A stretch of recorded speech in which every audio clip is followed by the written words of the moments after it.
इन सब बातों को भी ध्यान में रखकर वो परिस्थितियों को देखते हुए जो है वो काम करेगी। तो पहले चरण के लिए समय कम है, तो करीब 5 दिन का समय मिलेगा। 5 दिन में क्या विरोध होता है, कैसा होता है, उसके लिए पार्टी तैयार है।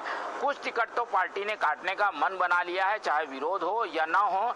ये जरूर है कि बगावती सर कुछ उठ सकते हैं, लेकिन चुनाव में उसे कितना नुकसान होगा, या वो चुनाव लड़ेंगे या डैमेज करेंगे, ये सब कुछ निर्भर करेगा। विरोध तो होगा, पर वो क्या डैमेज कर पाएंगे, इन सब बातों पर जो है टिकट जो तय होगी कि कांग्रेस टिकट तो घोषित करेगी, पर विरोध करने वालों का कितना असर होता है, ये सब देखने की वाली बात होगी।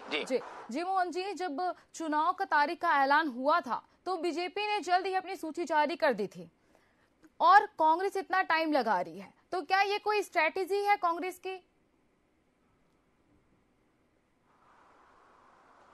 बिल्कुल, देखिए कांग्रेस की ये स्ट्रेटेजी ही है, क्योंकि कांग्रेस जानती है कि वो अगर टिकट पहले घोषित करेगी तो विरोध जो होगा उसको संभालने के लिए बहुत लंबा समय लगेगा और इसमें डैमेज हो सकता है। इसलिए वो नामांकन के तिथि के आसपास घोषित करेगी उम्मीदवार, पहले चरण के भी और दूसरे चरण के भी।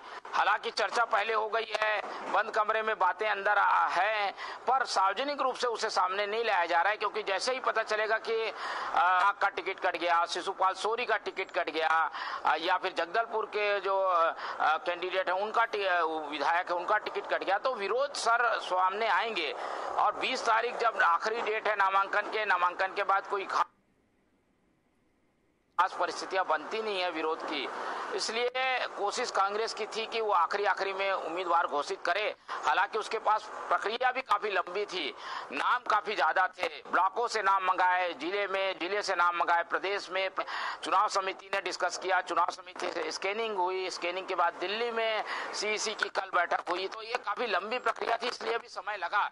पर कांग्रेस रिस्क नहीं लेना चाहती है, इसलिए फूक कर कदम रख रही है। सरकार उसे फिर से बनाना है, बीजेपी से मुकाबला है, तो इन सब बातों को ध्यान में रखते हुए, मद्देनजर रखते हुए ये टिकट को थोड़ा लेट घोषित करने की रणनीति कांग्रेस ने बनाई है। जी मोहन जी, कांग्रेस नए चेहरे को भी टिकट दे सकती है, क्या भाजपा को इसका फायदा मिल सकता है?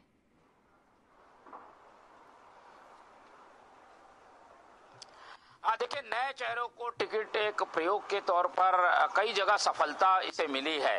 अब क्योंकि ज्यादातर विधायक जीत कर आए हैं, वो नए चेहरे थे, अब उनके खिलाफ थोड़ी इनकम्बेंसी है, तो उसके बदले में नया चेहरा देने से पार्टी को कुछ जरूर फायदा होगा, क्योंकि बीजेपी ने भी यही प्रयोग किया है। वो नए और पुराने के कॉम्बिनेशन से उतर कर सामने आए हैं। उनके पुराने विधायक जो थे, जो कि घर बैठ गए थे, उनको भी उन्होंने मैदान में उतारा है, नए चेहरे भी लाया है जो कि जोश से काम करेंगे। तो कांग्रेस की रणनीति के हिसाब से ये काफी जरूरी था कि नए चेहरे भी लाएं।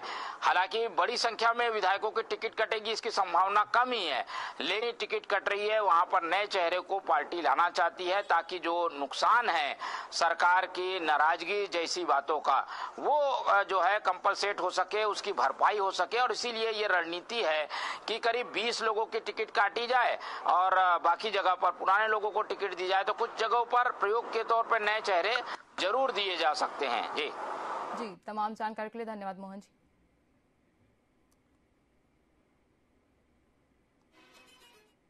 तो ये थे हमारे न्यूज एडिटर मोहन तिवारी जी, जिन्होंने कांग्रेस की लिस्ट को लेकर महत्वपूर्ण जानकारियां दी। और आपको बता दें कि नवरात्र के पहले दिन कांग्रेस लिस्ट जारी कर सकती है, और कोंडागांव से मोहन मरकाव, अंतागढ़ से रूप सिंह और भानु प्रताप से सावित्री मंडावी, वहीं केसकाल से संत कुमार नेताम